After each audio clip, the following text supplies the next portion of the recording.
बारिश और बर्फबारी का डबल अटैक। मौसम विभाग ने जारी किया अलर्ट।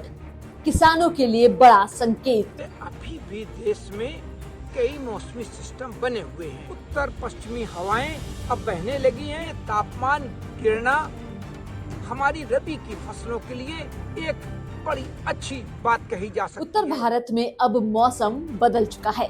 जहां एक तरफ देश के दक्षिण और पूर्वोत्तर हिस्सों में भारी बारिश सिस्टम सक्रिय है, वहीं उत्तर भारत में अब सर्द हवाओं ने दस्तक दे दी।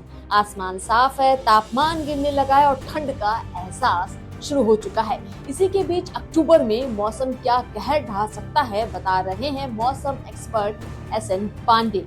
जिस तरह से अभी भी देश में कई मौसमी सिस्टम बने हुए हैं, लेकिन ये जितने भी सिस्टम इस समय देश में बने हुए हैं, इनका असर अब दक्षिण भारत तक सीमित रह गया है और पूर्वोत्तर राज्यों तक।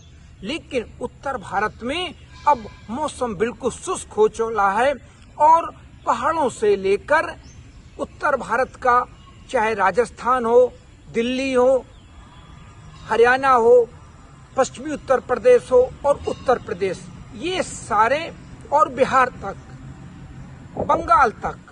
बंगाल तक भी अब मौसम शुष्क हो चला है।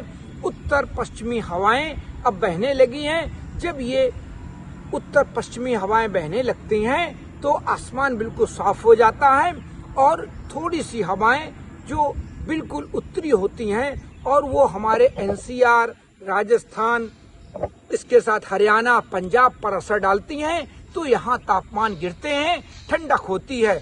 अब आगे आने वाले दिनों में ये स्थितियां हैं। बदलते मौसम के कारण किसानों के लिए खुशखबरी है। इन उत्तर पश्चिमी हवाओं के कारण अब रबी फसलों के लिए अनुकूल माहौल बन गया है। गेहूं और अन्य फसलों की बुआई का समय बिल्कुल सही है।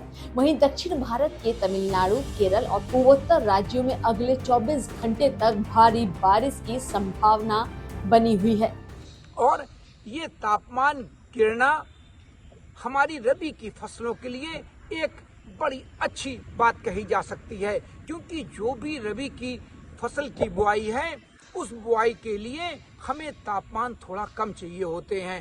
चाहे रबी की जो भी फसलें हो, हमारी गेहूं की मेन फसल होती है और ये पंजाब में, उत्तर प्रदेश में, हरियाणा में सभी जगह बड़ी ज्यादा हेक्टेयर्स में बोई जाती है।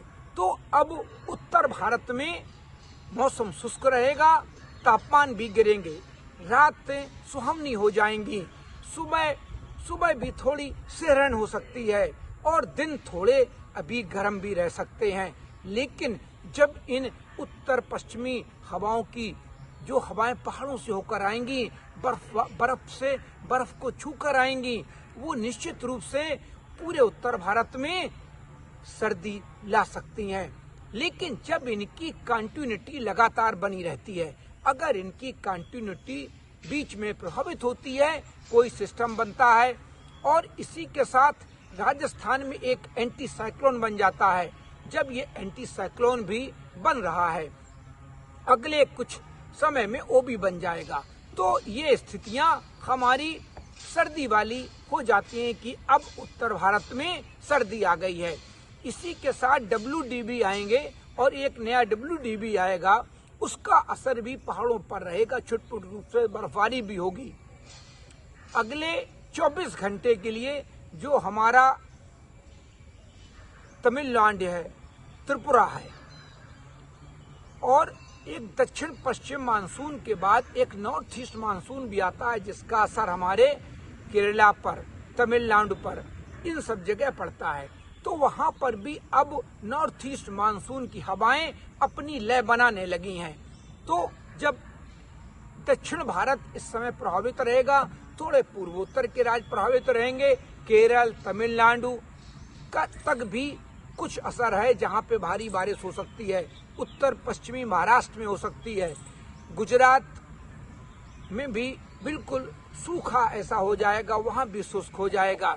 लेकिन दक्षिणी भारत में भारी बारिश होने की संभावना अभी अगले 24 घंटे तक बनी रहेगी और अब किसानों को यह सलाह दी जाती है कि वो रबी की फसलों की तैयारी के लिए अपनी जो खेतों की तैयारी शुरू कर दें और इसी के साथ अच्छा बीज जो वहाँ के लिए उचित हो, जो किस्में उनके क्षेत्र के लिए उचित हो, अपनी भूमि की सॉइल की जांच करा लें। ये सारी तैयारी उनको अब आगे कर लेनी चाहिए। मैं मौसम विशेषज्ञ डॉक्टर एस सुनील पांडे, कानपुर से किसान इंडिया चैनल के लिए।